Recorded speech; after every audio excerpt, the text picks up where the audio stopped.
Baik, kita mulai sekarang yang kedua.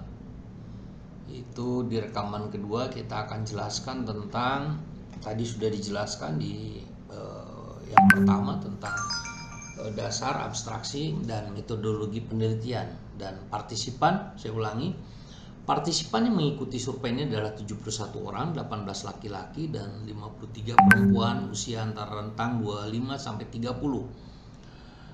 Latar belakang pekerjaan responden bervariasi seperti ada wira swasta, guru, ibu rumah tangga, bahkan mahasiswa. Bahasa yang digunakan adalah bahasa Indonesia. Dalam survei penelitian ini, data yang diperoleh bukan hanya sekedar data mengenai pemaknaan kata new normal, melainkan juga data mengenai latar belakang pendidikan sumber perolehan informasi tersebut. Dalam survei terdapat data sebagai berikut. 58% latar belakang pendidikan partisipan adalah sarjana, 28% adalah magister, 10% adalah SMA, dan 6% adalah diploma 3 serta 1% adalah doktoral. Melihat berpartisipasi latar belakang pendidikan partisipan dapat menjadi salah satu indikator kepada kita bahwa tingkat pendidikan masyarakat Indonesia saat ini sudah semakin maju. Dalam pemberian informasi sebanyak 49% memperoleh informasi terkait pemaknaan new normal melalui media sosial baik di Twitter, YouTube, Facebook maupun Instagram, dan banyak 38% partisipan menjawab melalui siaran televisi nasional, serta sisanya melalui media lain seperti mendengar dari teman, diskusi, dan kampus. Hasil dan pembahasan. Apa yang dimaksud dengan new normal? New normal, pemaknaan new normal menurut Ahmad Yuryanto yang diambil dari laman tirto.id menyatakan bahwa new normal merupakan sebuah tatanan kebiasaan dan perilaku yang berbasis pada adaptasi untuk membudayakan perilaku hidup bersih dan sehat dengan cara rutin mencuci tangan, pakaian sabun, memakai masker saat keluar rumah, menjaga jarak, dan menghindari kerumunan.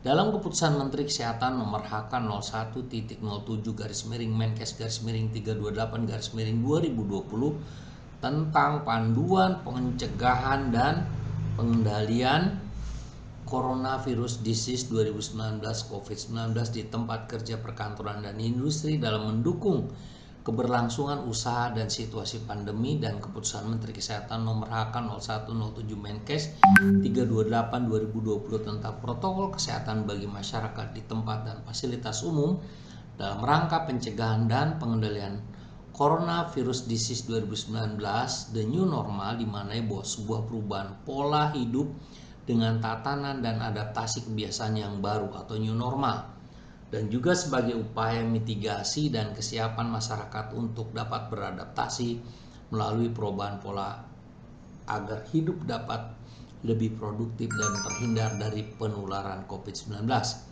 Berdasarkan data tulis yang dihasilkan dari para partisipan melalui penulisan ini, diperoleh hasil bahwa partisipan banyak memaknai kata new normal dengan kata kebiasaan baru sebanyak 52%. Partisipan menyatakan bahwa new normal memiliki makna kebiasaan baru dan 24% menyatakan new normal baru, dan 21% menyatakan beradaptasi, dan 4% menyatakan hidup berdampingan, dan 1% menyatakan hidup berdamai. Hal ini dapat dilihat pada gambar, ada grafik di bawah ini sebutkan bahwa ini adalah kebiasaan baru, dan yang 24% ini adalah kenormalan baru, dan 21% ini adalah hidup beradaptasi, dan ini 4% adalah hidup berdampingan, dan 1% itu adalah hidup berdamai. Demikian hasil penelitian kami. Yang kedua, disebutkan bahwa dari mana saudara mengetahui kata new normal? Hasil penelitian kedua dalam penelitian ini mendapatkan bahwa media sosial dan latar belakang pendidikan partisipan ternyata memiliki keterkaitan yang cukup erat dalam menghasilkan pemaknaan kata new normal. Hal itu dapat dilihat melalui akses presentasi media sosial yang diperoleh oleh partisipan dalam aplikasi antong.exe. Di sini disebutkan bahwa kalau kita bisa perbesar di sini. Nah, ini. Nah, di sini gambar 2 peroleh informasi dengan antung XY dari tabel 2 dapat dilihat bahwa peroleh informasi new normal para responden berasal dari media sosial seperti Instagram, Facebook, Twitter, dan sebagainya. Media sosial saat ini telah menyatu dan tidak dapat dipisahkan dalam kehidupan masyarakat. Baik yang ada di perkotaan maupun yang di desa diperkuat dengan semakin canggihnya teknologi telepon, handphone yang ada di pasaran saat ini. Pengguna telepon seluler dan media sosial dapat menjadi begitu luas di seluruh dunia sehingga komputer mini genggam yang kita sebut telepon seluler yang disebut sebagai pelengkap digital atau perpanjangan diri menjadi salah satu bentuk hal yang menyedot perhatian masyarakat paling besar setiap tahunnya. Hal ini juga berlaku ketika seluruh dunia menghadapi pandemi COVID di mana media sosial menjadi salah satu alat dalam komunikasi media massa dalam strategi untuk meningkatkan kesadaran tentang usaha penanganan dan pencegahan COVID-19. Media sosial juga dapat digunakan sebagai guru yang mampu mengedukasi masyarakat dan menstimulasi dalam penelitian terbaru terkait COVID-19 sebagai pendidikan, layanan kesehatan masyarakat, mengarahkan masyarakat ke situs web dan halaman arahan baru dan terpercaya postingan terkait informasi kasus, foto, dan hasil, menyampaikan ulasan testimoni pasien dan yang sembuh sebagai motivasi dan upaya pencegahan dan mendukung antar warga negara Indonesia dalam menghadapi pandemi COVID-19. Selain itu, media sosial memiliki kapasitas untuk menjangkau dan mempengaruhi jutaan orang Indonesia secara bersamaan dan mempengaruhi perilaku individu dan nilai-nilai komunitas. Pengaruh media sosial pada perilaku individu dan nilai-nilai komunitas yang dapat kita lihat dalam merasakan ini adalah semakin sadarnya masyarakat dalam menggunakan masker, mencuci tangan atau menggunakan hand sanitizer, dan menjaga jarak ketika di tempat umum. Media sosial selain telah menjadi sarana komunikasi penyambung lidah pemerintah yang sangat efektif juga menjadi sarana penyebaran berita-berita hoax yang mengatasnamakan laman web milik pemerintah yang dilakukan oleh oknum-oknum tertentu. Berita-berita hoax ini marak bertebaran di berbagai media sosial dan pengguna media sosial pun dapat secara langsung menginformasikan berita-berita tersebut secara interaktif tanpa memeriksa kebenaran berita tersebut sebelumnya. Hal inilah yang dapat menimbulkan kekisruhan atau keresahan di kalangan masyarakat karena berita-berita tersebut tidak dapat dipertanggungjawabkan kebenarannya. Akan tetapi terlepas dari hal tersebut, media sosial memiliki peran yang cukup penting dan krusial dalam penyebaran informasi khususnya terkait penanganan COVID maupun informasi kesehatan lainnya.